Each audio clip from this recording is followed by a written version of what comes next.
Les Landes, terre de mystère, pays méconnu, autrefois mal aimé, territoire des ombres inquiétantes, des brumes épaisses, des étangs et des marais aux feux follets vagabonds, pays de superstition, de magie, de sorcières et de créatures effroyables.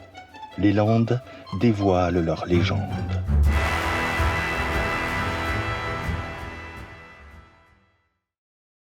Bienvenue sur Landes étranges et mystérieuses. Je vous propose aujourd'hui de découvrir la légende du Bécut de Contis. Le mythe du Bécut remonte à très loin dans le folklore gascon. On trouve des traces écrites de cette légende dès le XVIIe siècle. Mais l'origine de cette créature énigmatique pourrait remonter aux invasions vikings qui eurent lieu jadis dans les Landes. Ces êtres étranges, venus de la mer, grands, gros, barbus, équipés d'armures et de casques étranges, auraient inspiré la représentation du Bécut.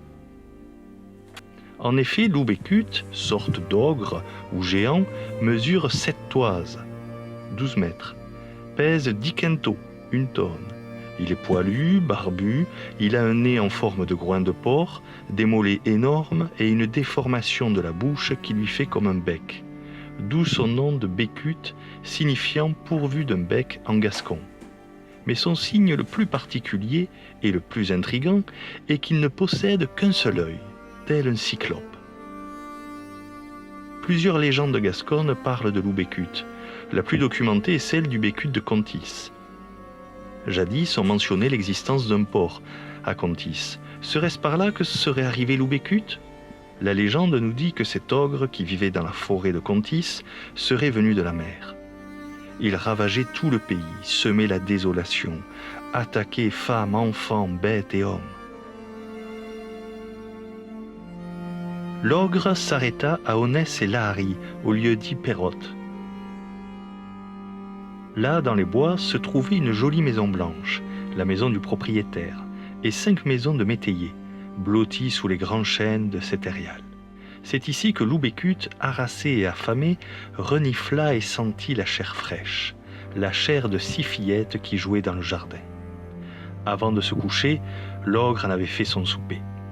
Le lendemain, les paysans se jetèrent à sa poursuite, mais loup Bécut courait si vite qu'il les sema et disparut dans la forêt.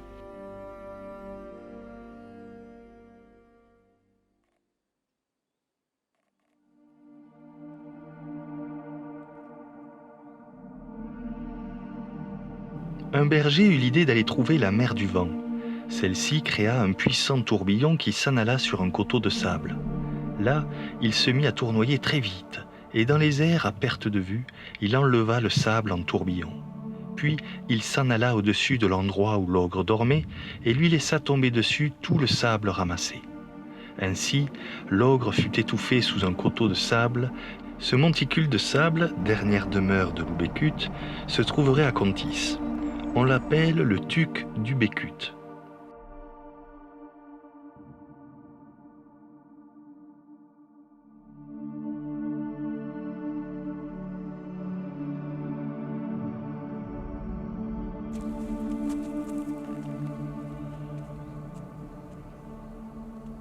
Certains localisent le tombeau du Bécut sous les dunes de Contis, face à la plage.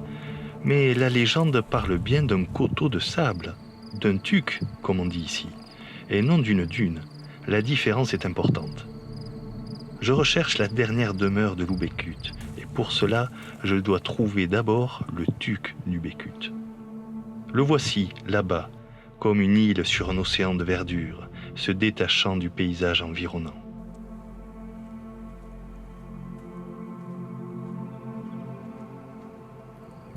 Me voici sur le tuc du Bécut.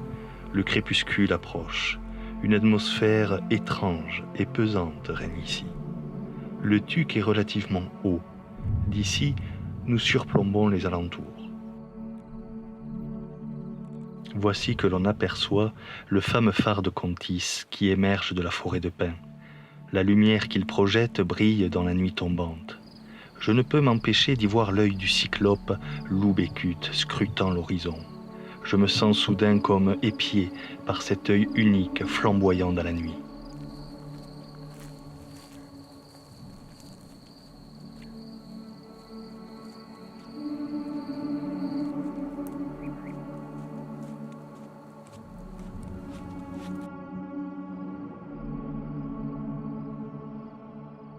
Je parcours le Tuc et ses abords dans tous les sens.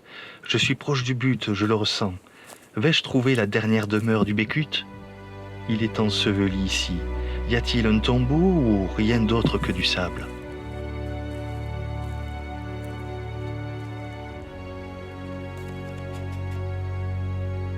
Surgissant des ténèbres, au pied d'un chêne liège, posé sur un tapis de bruyère, voici qu'apparaît une simple planche de pin sur laquelle est inscrit Sigi Loubécut. Voilà, c'est ici que Loubécut a été enseveli, sous le sable par la mer du vent. Une émotion étrange me parcourt.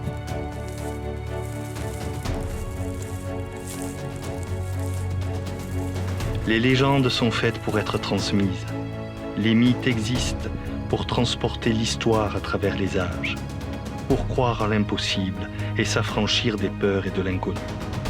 Là, devant moi, repose l'ogre Bécut, ou alors le corps d'un homme venu du nord par l'océan, attiré par les richesses des Landes et mort loin de chez lui, qu'on transforma au fil des siècles en horrible monstre sanguinaire et hideux.